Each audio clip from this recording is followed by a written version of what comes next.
Hello, my name is Graham Betts and I was 14 when the war broke out, and I lived and grew up at a town called East Grinstead in Sussex, which some people may well know was the home of the Guinea Pig Club. They were mostly airmen who were injured by being burnt at the beginning of the war, and the local hospital founded a plastic surgery operation by Dr. McIndoe, a New Zealander who was a pioneer of plastic surgery. And in those early days of the war, if an officer had to go to hospital, he was allowed to wear his uniform. If an NCO or another rank had to go to hospital, they were still making them dress in that dreadful First World War hospital blue. It was a bright blue suit with a white shirt and a red tie. And I don't know how it started, but my father, who worked in the local post office, met some people, and what happened, the result of all that was that a lot of the patients at the hospital were sergeants, sergeant pilots, sergeant gunners, etc., etc., and they had to come out in this awful hospital blue. And what they did was they left their uniforms at our house and would come to our house, because McIndoe was a great believer in trying to get the patients to lead a normal life as possible.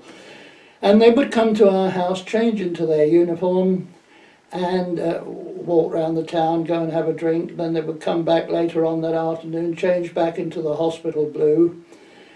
And that's how I got to know an awful lot of these people. And it, I suppose, although I'd always been interested in flying, was really set my interest in wanting to join the Air Force when I was 18 in 1943 and subject to conscription.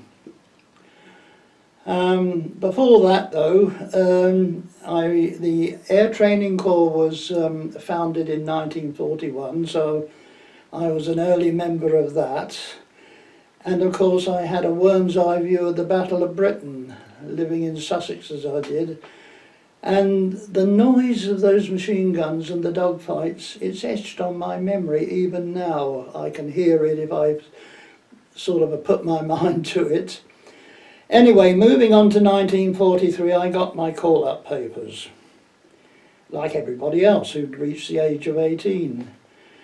I had to go for an interview, and I said to the Army Sergeant who was interviewing me, I'm a member of the Air Training Corps, I want to join the Air Force, I want to volunteer for flying, and that's my wish. He said, right, I will set it all in motion.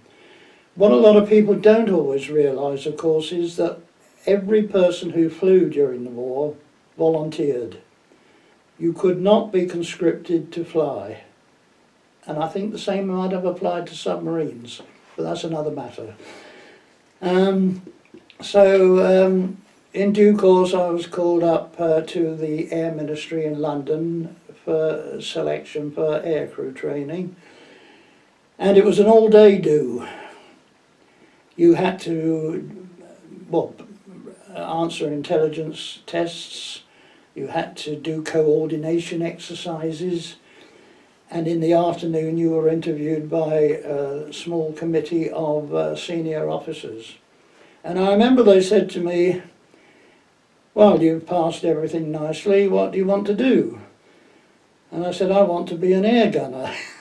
And I know other people have said exactly the same thing. Why do you want to be an air gunner? Well, I said, because if you passed for pilot, navigator or bomb aimer training. I said, well, yes, I know that, that's okay, but I don't want to wait for 9 months before I'm called up.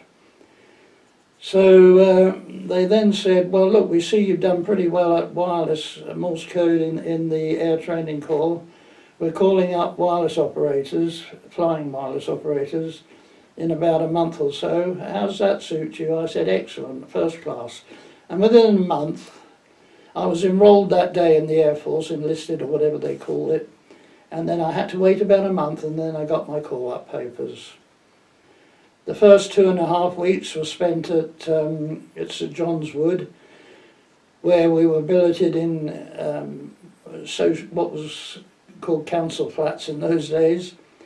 We were processed at Lord's Cricket Ground, and we fed at the zoo, the London Zoo, which of course provoked a lot of comment. Anyway, I won't go into the training because it took, 9 months before I got my flying badge and was promoted to the rank of sergeant. But unfortunately at that time, at radio school, the casualties hadn't been as great as they had thought. And what was happening at radio school was people were passing out, getting their half wing, getting 3 stripes, and then having to go back and do the course all over again. And this was getting worse and worse as every course passed out. Unbeknown to me, though, I had been recommended for a commission. And all of a sudden, out of the blue, it came through one day, you're off on a week's kitting out leave to buy your uniform, you're now a pilot officer. Not pilot in the flying sense, but that was the rank. And of course that got me out of that dreadful logjam. And I started moving quickly through the various training bits and pieces. I remember we did 4 weeks at where the SAS have now got their headquarters at Credden Hill at Hereford, which was called Aircrew Officers School. We were mostly learning about law and discipline, and I remember the tail end of it was everybody being taken 15 miles out in the country and find your own way back sort of thing. Anyway, I survived that, and